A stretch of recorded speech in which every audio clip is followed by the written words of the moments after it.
right, let's jump right into this explainer. Today, we're unpacking a really fascinating, often overlooked mystery hidden deep within the ancient text of Revelation chapter 9. We're going to break down a recent source analysis of this biblical text, looking at a seriously specific and honestly kind of puzzling prophecy. It's one of those rare texts that takes ancient, unseen spiritual concepts and crashes them right into our modern geopolitical reality. The analysis immediately plunges us straight into this wild paradox. Why are four immensely powerful angels chained up beneath a real, physical river? And more importantly, what exactly happens when they finally get released? I mean, the text points to a location you can literally pull up on your phone in about 10 seconds, the Euphrates River. It mixes this unseen spiritual realm with our tangible physical world in a way that has absolutely baffled scholars for centuries. So to start piecing this together, the source first takes us to the exact location where the command to release these entities actually comes from. So, Part 1. The Altar and the Captives. What's really fascinating here is the connection the source makes between two very different events happening at the exact same location. According to the text, the order to release these four angels doesn't just come down from some random cloud, right? It comes directly from the golden altar before God. Now, this is the exact same altar that, just a few chapters earlier, is specifically described as the place that receives the prayers of persecuted people. The scholars suggest a profound link here. This devastating judgment isn't random. It's actually a direct response to the accumulated prayers of those who have suffered deep injustice. Now, when you dig into the text's specific phrasing, scholars conclude that these are highly dangerous fallen angels. They require a literal maximum security spiritual prison. The source points out something really interesting. Faithful angels in the Bible, guys like Michael or Gabriel, they are never described as being chained up. The very fact that these four are bound against their will implies they're part of a massive rebellion. On top of that, the original Greek uses a definite article. They aren't just four random angels, they are the four specific angels held in this prolonged state of imprisonment, basically just waiting in the dark for a predefined moment to strike. Which brings us to the geographical anchor of this whole mystery. Let's look at Part 2. The Dark History of the Euphrates. The Euphrates Basin isn't just some random spot on a map. Biblically speaking, it's essentially ground zero for human rebellion against God. The source traces the river's biography all the way through the biblical narrative, and it's quite a resume. It was one of the rivers flowing from Eden, where humanity first fell. It's the region where Cain committed the very first murder. It watered the plains of Shinar for the Tower of Babel. And it flowed right through the heart of Babylon, the empire that eventually destroyed Jerusalem. The analyst views this as this incredible divine poetic justice. The very territory where humanity historically rebelled is the exact fault where the agents of final judgment are kept locked away. And the terrifying precision of this ancient prophecy is just staggering.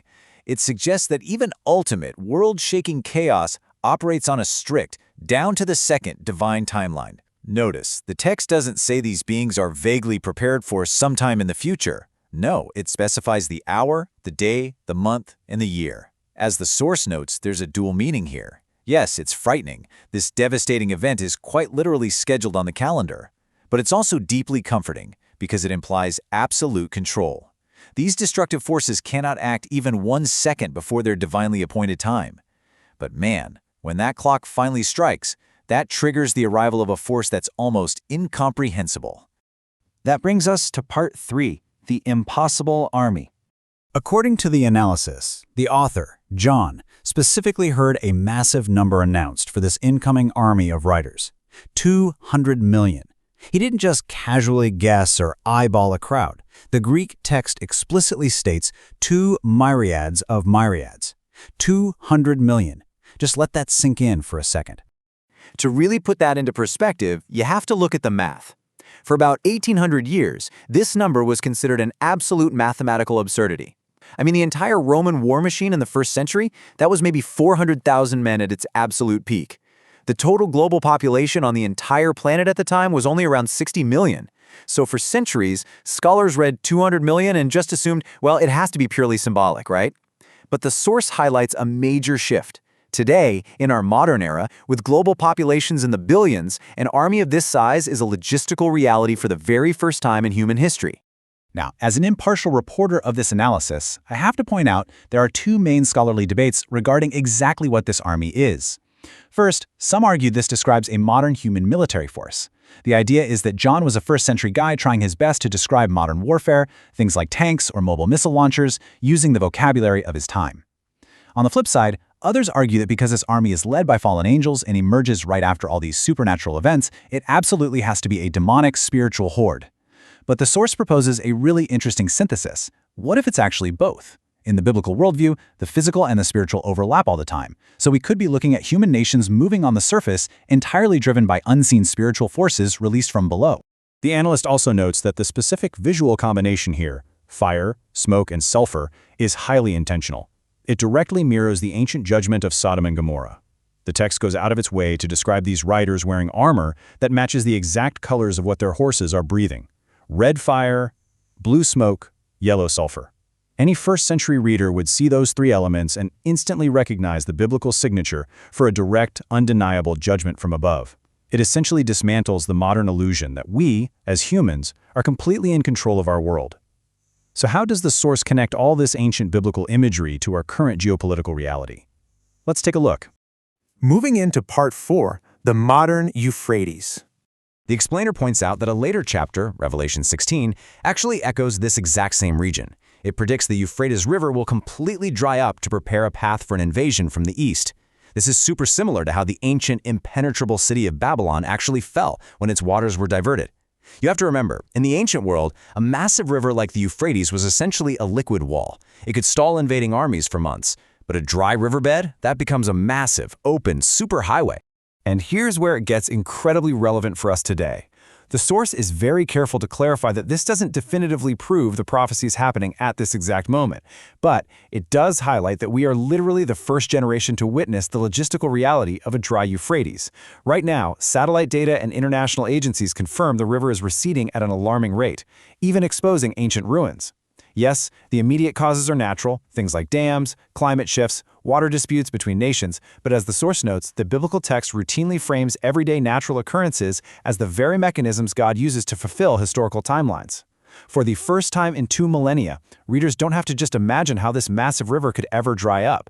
We can pull up a screen and watch it happen in real time.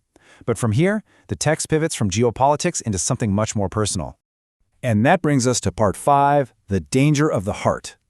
Despite a catastrophic event that the text claims will wipe out a full third of mankind, the source emphasizes the sheer scale of grace hidden in the numbers.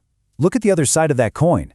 The surviving 2/3 are graciously granted extra time to change their ways. Even right in the middle of this unprecedented, apocalyptic global catastrophe, a hard limit is set. The text frames this survival not as a stroke of random luck, but as a deliberate extension of time. It's a final opportunity to turn things around. And yet, here is the real kicker. The most painful revelation of the entire chapter is that the survivors steadfastly refuse to abandon their stubbornness, their murders, or their idolatry. The source points out that this is arguably the most tragic verse in the entire narrative. I mean, think about it. Even after witnessing an undeniable, earth-shattering supernatural event of this magnitude, the surviving population just shrugs and goes right back to their old lives. It completely shatters this common assumption we have that if people were just given undeniable, visible proof of the supernatural, they'd immediately change their ways. It turns out, that's just not true. The original Greek text uses a very specific word to describe their unrepentant behavior, visually anchoring this ancient spiritual rebellion to very modern obsessions. The survivors continued in pharmakeia. It's a fascinating word. It's the root of our word pharmacy, and it describes a blend of mind-altering substance use mixed with occult practices. The source really leans into this to show that humanity's natural reaction to an ultimate, terrifying crisis isn't actually to look upward in humility. Instead, it's to seek illicit power, or more likely, to simply numb themselves and escape reality altogether. The psychological insight here is just profound. Undeniable proof of God doesn't automatically convert people. Instead, intense pressure only reveals and hardens what is already inside a human heart. Think of the classic metaphor of the sun and clay. The exact same sun that melts and softens a piece of wax will bake and harden a piece of clay. It's not the external pressure or the external evidence that dictates the reaction. It is entirely dependent on the internal condition of the heart. The survivors in Revelation 9 didn't just suddenly become hard-hearted on that specific day.